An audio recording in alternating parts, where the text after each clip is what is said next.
Oi, gente, boa tarde. A gente veio apresentar o seminário de ecologia. O nosso seminário é baseado no artigo How to Identify Win-Win Interventions that Benefit Human Health and Conservation. Esse artigo foi publicado na revista Nature Sustainability e o autor é o Skyler Hopkins. Foi publicado em novembro de 2020. O nosso grupo é a Bruna, o João Pedro, a Juliana, a Lara, a Marcela, o Márcio, a Marina e o Rafael. O desenvolvimento sustentável é um sistema de consumo em massa presente na natureza. Alcançou algumas metas, como Fome Zero, entre outras, mas teve declínios como o saneamento básico e etc. Sinergia é um efeito ativo no estilo de cooperação. Elas, juntas com outras metas de ODS, são propostas para a esperança para chegarmos no caminho certo em 2030. Na melhor hipótese, sinergia é definida como relações positivas e trade-offs como relações negativas, onde há força de correlação e pontuação. No entanto, esses quesitos não são muito esclarecidos. Os principais aspectos discutidos são as relações de troca, co-benefício, sinergia, trade-offs, win-win e como se relacionam com o desenvolvimento sustentável e os ecossistemas. A gente também tem um pouco sobre perda, ganho e o neutro, né, que eu coloquei aqui como neutraliza.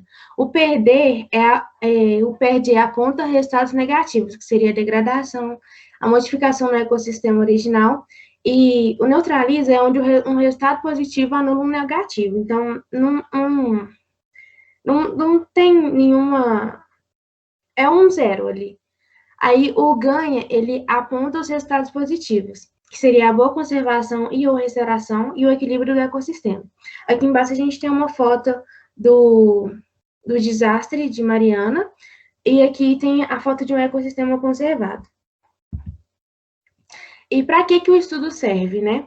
Ele serve para identificar e prevenir cenários perdidos antes que ocorram e identificar boas oportunidades para soluções win-win onde ocorram danos ambientais. O artigo tem por objetivo ilustrar como solucionadores de problemas interdisciplinares podem usar essa estrutura para avaliar e comparar as intervenções com vários alvos que afetam as pessoas e a natureza, utilizando um método operacional para distinguir ganha-ganha de outros resultados duais possíveis. A abordagem gira em torno da implementação das primeiras etapas dos Objetivos do Desenvolvimento Sustentável, avaliando as relações entre os alvos de intervenção e distinguindo entre resultados desejáveis e indesejáveis. Dessa forma, utilizando de exemplos de saúde humana e conservação, o autor demonstra como aplicar seu método de abordagem de sinergias e trade-offs e como eles se relacionam com resultados específicos. Para isso, é necessário definir as linhas de base, que é a condição de determinado alvo antes de uma intervenção, se ele está saudável ou insalubre, e verificar como essas linhas de base estão se comportando ao longo do tempo, se ela está melhorando ou está sendo deteriorada, para assim escolher qual a intervenção mais adequada naquele caso. Também deve-se procurar relações positivas, onde a intervenção em um alvo tem efeito sobre outros, para evitar cenários de trade-offs, ou seja, quando a melhora de um alvo deteriora o outro, e assim buscar intervenções com resultados ganha-ganha. Por último, para aplicar o método de abordagem, é necessário avaliar os pares de alvos de uma forma mais complexa, criando uma rede de todos os pares envolvidos e a relação entre eles, pois a intervenção em um par pode impactar outros, tanto de forma positiva quanto negativa, e dessa forma tomar a melhor decisão. Ademais, uma estrutura que o autor sugere para analisar os resultados da intervenção é o uso de uma tabela com painéis direcionais contendo os 9 resultados duais possíveis. Agora, a gente vai exemplificar um pouco como o método apresentado no artigo pode ser utilizado. Nesse caso aqui, a gente tem uma floresta e as linhas de base são a conservação e a saúde humana. Quando há o desmatamento, a gente tira a vegetação e maiores patógenos conseguem adentrar a água e, assim, danificam a saúde humana. Ou seja, temos um cenário de perda a perda, como pode ser observado no gráfico. A partir daí, nós também poderemos ter um cenário de ganha-ganha, se houver o reflorestamento e a diminuição de patógenos e doenças humanas. Essa situação é caracterizada como um cuidado remediador, ou seja, a gente parte de duas linhas de base que não estão saudáveis. Também há o cuidado preventivo, em que ambas as linhas de base estão saudáveis e a gente pretende mantê-las assim. Por isso que é sempre importante olhar as linhas de base e não apenas assumir pelo ganho ou perda. Pode passar. Outro exemplo é como o método usado pode ser aplicado junto com a teoria das restrições. Primeiro eu vou dar um panorama de como é a situação no Havaí. O Havaí tem um problema com ratos e com doenças transmitidas por ele, como o tifo e a toxoplasmose. Os ratos, eles excretam patógenos em suas fezes, que são passados para as lesmas. Essas lesmas levam esses patógenos para a vegetação e assim para os humanos. Além disso, os ratos consomem plantações e mudas e também espécies endêmicas, o que também danifica a biodiversidade. Pode passar. Então, o método aplicado é a teoria das restrições, que tem como base esse esqueleto aqui, e junto com essa teoria é colocado o método apresentado no artigo. Então, como funciona? A gente coloca a linha de base, se ela é saudável ou não saudável. Nesse caso, nossas linhas de base estão a incidência de doenças e o número de populações endêmicas, ou seja, ambas não saudáveis. Colocamos a intervenção que a gente quer e o método que vai ser aplicado, as saídas, até o resultado final. E nesse resultado final, a gente vê se a interação foi de ganho ou perda. Aqui tem duas formas de lidar com essa situação dos ratos. Aumentando o conhecimento da população sobre essas doenças, como limpar as comidas, e também colocando veneno para ratos. A gente vê que a de limpeza é um ganho para a população, porque diminui a incidência das doenças, mas é um neutro para a biodiversidade, porque não acaba com os ratos, eles continuam predando as espécies endêmicas. Já o veneno, ele é um ganho tanto para a população quanto para a biodiversidade, porque acaba com os ratos, acabando com as doenças e também acaba com a predação deles. Então, essa é uma forma que pode ser utilizado, esse método do texto, com outras ferramentas. Bom, os ODS, que são os Objetivos de Desenvolvimento Sustentável, é uma iniciativa criada pela ONU que busca desenvolver diversas questões de âmbito social, econômico e político. E uma política indiana que proibia o medicamento diclofenaco, que visava preservar a população de abutres, impactou diretamente em diversos objetivos desses ODS, e sendo que para os objetivos 7, 9, 12, 13, 16 e 17, a conservação dos abutres não se aplicavam a esses objetivos e portanto, os resultados foram considerados neutros. Para o objetivo 1, que buscava acabar com a pobreza, a linha de base era considerada insalubre, onde cerca de 31% da população vivia abaixo da linha da pobreza. E nesse caso foi considerado um cenário de vitória, porque com menor número de cães soltos e cães raivosos, que se alimentavam das carcaças e proliferavam a raiva na região, levaria a menos mordidas, reduzindo perda com salários e dinheiro com gastos com tratamento.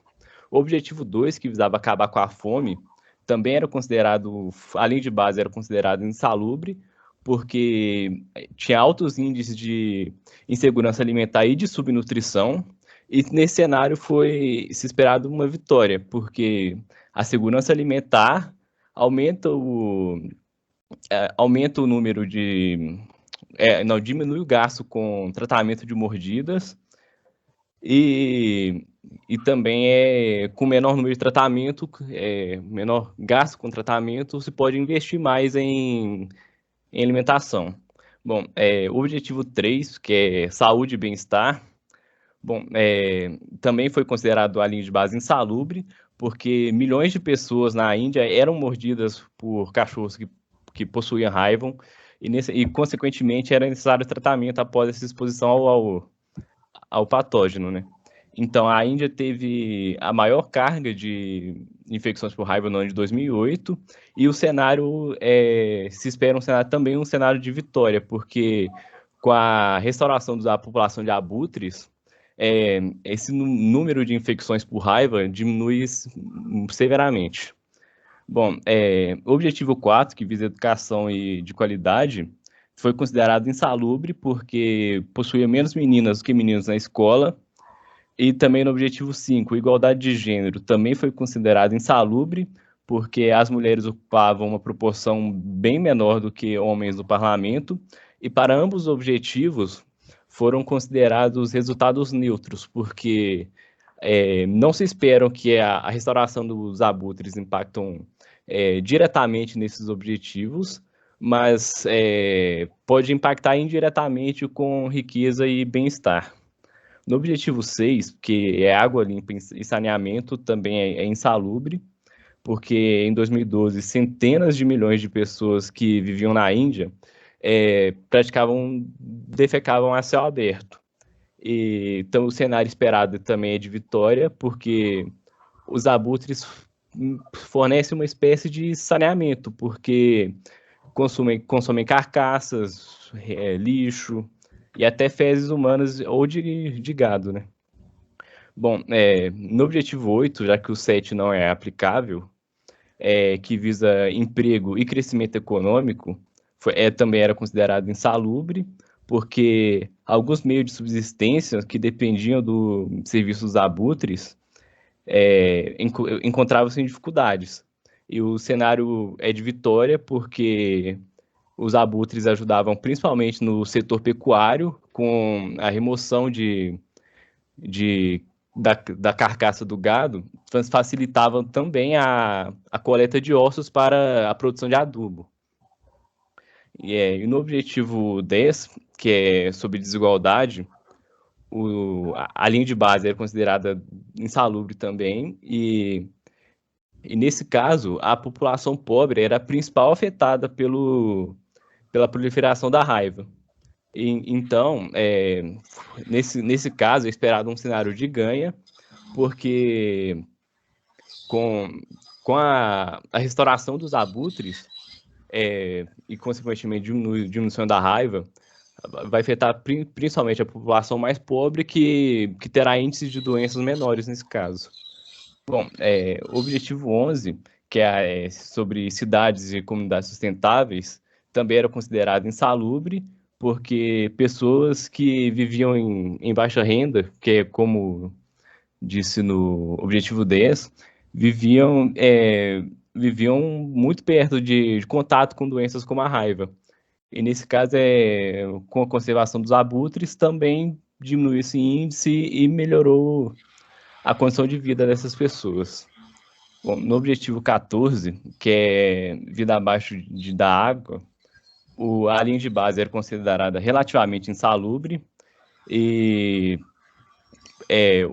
principalmente porque resíduos que possivelmente poderiam ser consumidos pelos abutres conseguiam chegar até rios, lagos, e também nesse caso é esperado um cenário de ganha, porque os abutres podem realizar essa remoção desses resíduos antes de chegar aos cursos hídricos.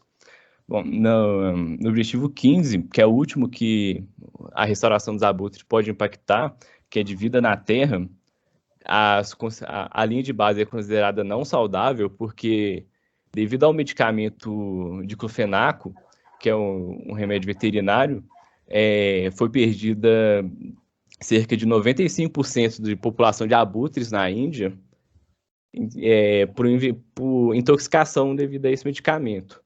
E é esperado um cenário de ganha também, porque com essa proibição foi uma maneira efetiva que consegue restaurar a população de abutres, diminui o contato das pessoas com cães selvagens, transmissores de raiva, e também diminui o impacto que esses cães selvagens têm no ecossistema, que os cães podem, por exemplo, competir com outras espécies que viviam lá anteriormente.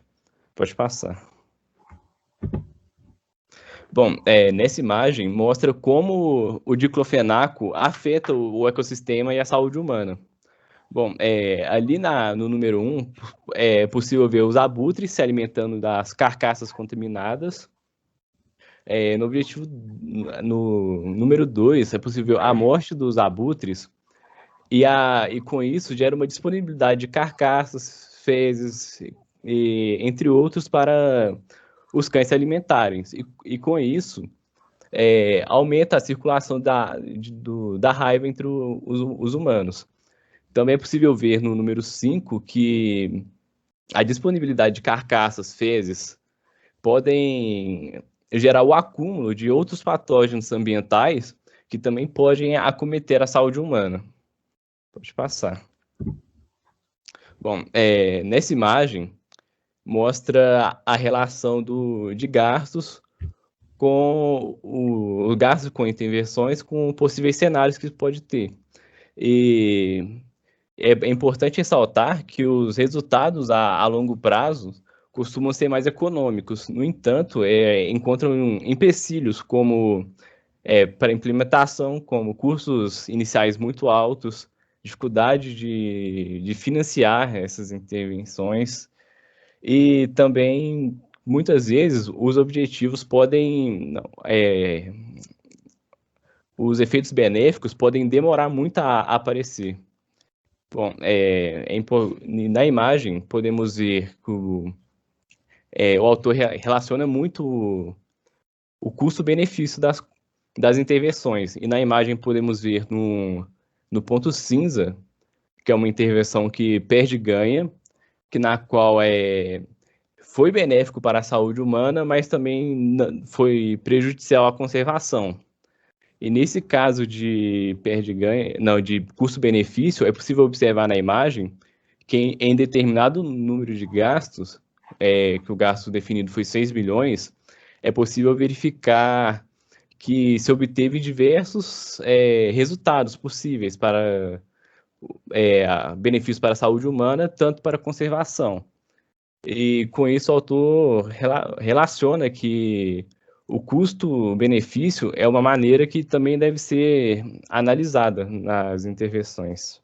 Pode passar. Bem, agora a gente vai falar um pouquinho sobre as perspectivas futuras. Bem, o nosso grupo não encontrou um artigo disponível que falasse especificamente sobre isso. Apenas alguns que complementaram as nossas falas aqui. Contudo, foi feitos estudos e chegamos a uma conclusão, tomando o artigo estudado como uma base. E existem duas perspectivas.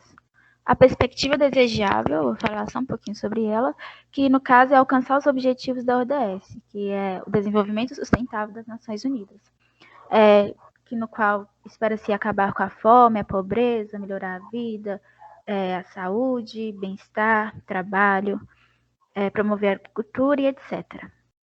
E a perspectiva indesejável, no qual eu vou focar mais, que... pode passar um pouquinho, vou falar sobre a relação econômica e ecológica. Então, qual seria a perspectiva para o futuro, tomando como base o trade-off da relação entre o desenvolvimento sustentável e a economia do capital humano? Assim, qual das duais prevalecerá? Bem, existem expectativas de um consumo provavelmente maior na sociedade ao passar dos anos, utilizando-se mais e mais a natureza, estabelecendo uma maior relação da já existente econômica e ecológica.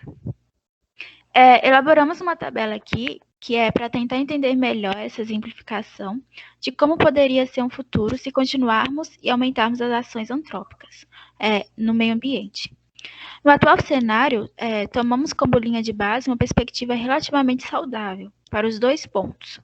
Contudo, existe maior favorecimento aos humanos, que são a base do consumo exacerbado e a exploração em vista do enriquecimento em detrimento dos ecossistemas.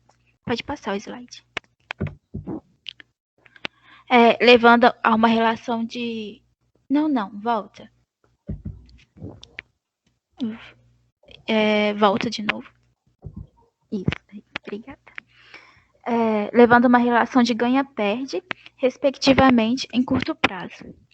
E nesse sentido, se as ações antrópicas, como já dito, aumentarem ou ainda tomarem como base uma linha linear para suas ações, o sistema ecológico será mais degradado e isso vai acabar afetando os humanos em médio e longo prazo, levando a um perde-perde. Pode passar. Nesse sentido, se continuarmos assim, haverá maior desequilíbrio climático, a manutenção da biodiversidade poderá ser perdida e o caos gerado por ele poderiam ser gigantes. Pode passar. Com o aumento das geleiras, do derretimento das geleiras, acidificação dos oceanos e destruição da camada de ozônio. Pensando sobre esse ângulo, em janeiro de 2015, 18 cientistas definiram limites planetários que o humano pode chegar e que, se ultrapassados, podem gerar um grande colapso na humanidade, levando como fundamentais os limites, mudança climática e extinção de espécies. Com a passagem dessa barreira, podemos elencar 2 hiperproblemas que afetaram tanto a natureza quanto os humanos, que é as doenças emergentes, pode passar. Que poderiam ser ocasionadas, por exemplo, pelo derretimento das geleiras, que, no caso, poderia liberar vírus e bactérias que estavam ali congelados. Pode passar. E também a extinção de animais, que é que acaba ocasionando um colapso na cadeia alimentar e levando a distúrbios que talvez nunca possam ser restaurados e talvez até o colapso total dos humanos, né? Visto que outras espécies são fundamentais para a nossa manutenção de vida e distúrbios em suas maneiras de viver podem gerar grandes problemas.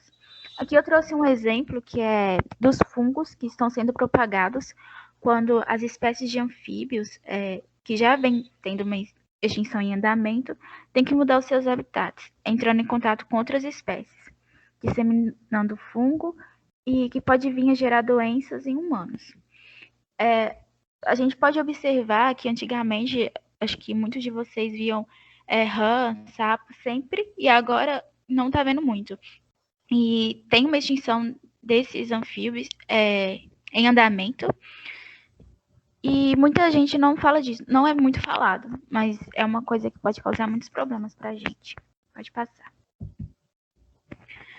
E, bem, existe uma teoria de Frank Fenner, de 2010, que não é nem um pouquinho otimista, no qual elenca que nós, humanos, estaríamos extintos em cerca de 100 anos por não conseguir lidar exatamente com o consumo desenfreado e a superpopulação, esgotando os recursos da Terra, do planeta, tendo como causas a destruição do meio ambiente e mudanças climáticas, levando a uma falta de recursos.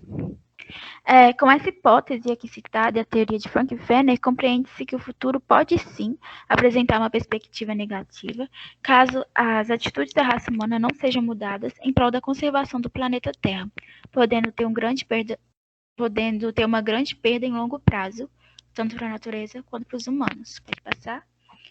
E aí, o fim do mundo, entre aspas, né, pode acontecer. Prontinho. Bom, o que podemos ver durante a apresentação aí é que o artigo nos trouxe uma identificação de comparação de novos possíveis resultados. E elas são do tipo de ganhar, perder, neutro, ganhar, ganha, ganha, perder, neutro, neutro, neutro, perder, perder e ganhar, perder.